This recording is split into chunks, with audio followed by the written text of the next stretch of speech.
ABC 10 News at 7 starts now. And I took my mask off and he said my face was bright red. I started to get clammy. One of the San Diegans who had a serious allergic reaction to the COVID vaccine at the downtown Superstation is sharing her story.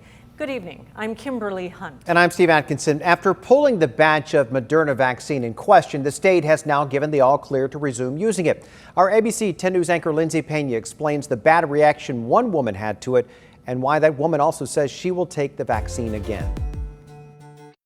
This morning, they had detected 6 cases of apparent allergic reactions. The Petco Park Vaccine Superstation was forced to stop using a batch of Moderna vaccines last week after several people had serious reactions. CHERYL Brennan was one of them.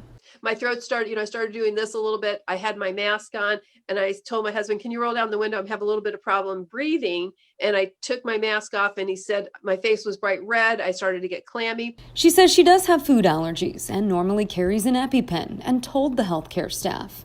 That meant she had to stick around longer for monitoring and was glad she did.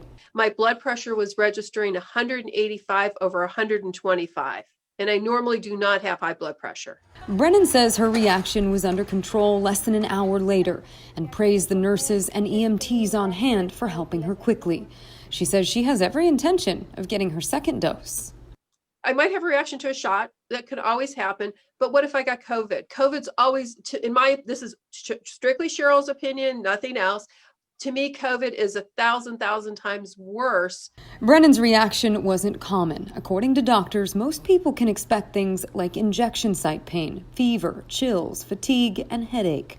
Her advice, make sure you're somewhere you can get help if you're concerned about a reaction. Make the informed decision to go to someplace that can handle my issues. Lindsay Pena, ABC 10 News. Once again, the batch of Moderna vaccines Brennan received has now been given the all clear to use once again. Brennan says she already has another appointment to get her second dose. A second vaccination superstation opened today in Chula Vista. It comes as demand for the vaccine is far outpacing the supply. The county did receive 173,000 doses in the last 48 hours. ABC 10 News reporter Jennifer De La Cruz explains how the county plans to speed up distribution in the next 2 weeks. If you booked an appointment at the vaccination superstation in the South Bay, you were one of the lucky ones. The site that opened Wednesday is the second superstation run by the county, and they chose Chula Vista for a reason. It's the most important site right now, being down in the South Bay area, which has been hit extremely hard. The county as a whole is struggling to keep up with demand for the vaccine. There's considerable uncertainty about how many you will get or when you will get them. Here's the timeline from the county. Starting today, 1,800 people are getting vaccinated per day at the South Bay Superstation. By Tuesday, they want to reach 5,000 per day at that location alone. February 1st, the county plans to open 2 more superstations in East and North County. They also want to reach a total of 16 pod vaccination sites. Once those are set up, they hope to vaccinate 25,000 people per day countywide. We have to continue to work through the process of receiving vaccines and then simultaneously standing up the infrastructure to be able to administer them. Supervisor Nathan Fletcher is confident the Biden administration will help them meet their goal. We also appreciate the federal government increased focus and effort around vaccine distribution and rollout and COVID response in general. And we think that this will help us as we move forward. People who fall under Tier 1A are encouraged to make an appointment for the South Bay Station online. Anyone without an appointment will be turned away. Jennifer De La Cruz, ABC 10 News. So far, more than 152,000 people in San Diego County have been vaccinated for COVID-19, and just over 29,000 have been fully vaccinated, meaning they have received both shots. Today, the county also reported the fewest cases in more than a month. Our 1,100 cases bring the overall total to 219,000. Another 48 people, though, have lost their lives to COVID, bringing that number to 2,222. Our lower case numbers over the last couple of days are a reason for optimism. But the county's public health officer says it's important to not jump the gun. We only have 2 days of the lowest numbers, but we need a longer trend. So we will cautiously watch those numbers and continue to vaccinate, vaccinate, vaccinate, vaccinate. Dr. Wilma Wooten says she wishes more people would follow the public health orders involving mask wearing and social distancing. San Diego is making more than $42 million available to people having trouble paying their rent. Today, Mayor Todd Gloria said the federal assistance money will be distributed throughout the San Diego County Housing Commission. Details on who is eligible and how you can apply are still to come. Gloria is also proposing extending eviction protections for renters and businesses, and that will require action by the San Diego City Council. The county is working to make sure there are enough people trained to give the vaccine at long-term care facilities. Nurses are getting trained on the particulars, which they then pass on to volunteer healthcare workers. Registered nurse Celine Salazar found giving the Pfizer vaccine is a unique procedure.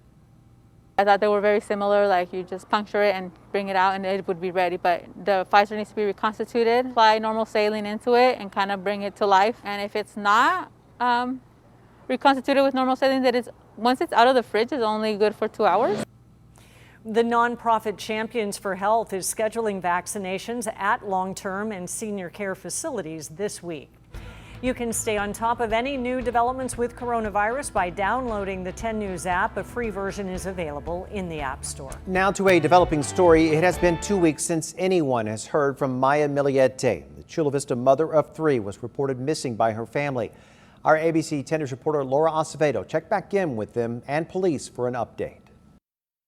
Maya Miliete's family has tried everything to find her, from searches at local parks to a Facebook page and multiple flyers with her pictures, even deciding to hire their own private investigator. Yeah, we're still here waiting for answers. We have no answers. We have no leads to go by.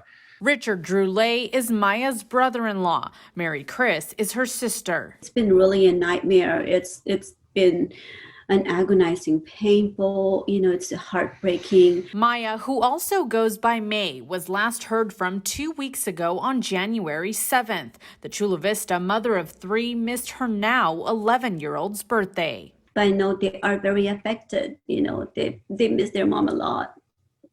Her 11-year-old has been really quiet.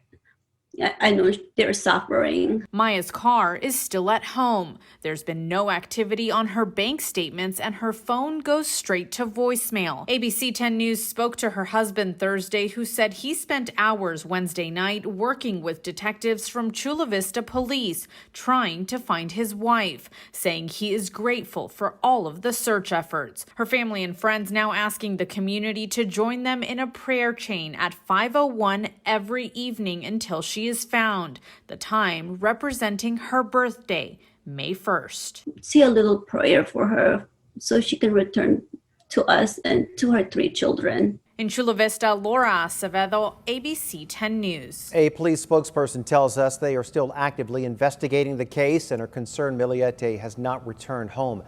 Anyone with any information is asked to call Chula Vista Police or Crime Stoppers. A cameraman who filmed videos for the San Diego-based website Girls Do Porn pleaded guilty today to conspiracy to commit sex trafficking. Theodore Gee is the second of 6 defendants to plead guilty in the case. Prosecutors say the now defunct website defrauded young women by telling them their videos would not be posted online. Gee will be sentenced in April. A producer who pleaded guilty last month will be sentenced in March.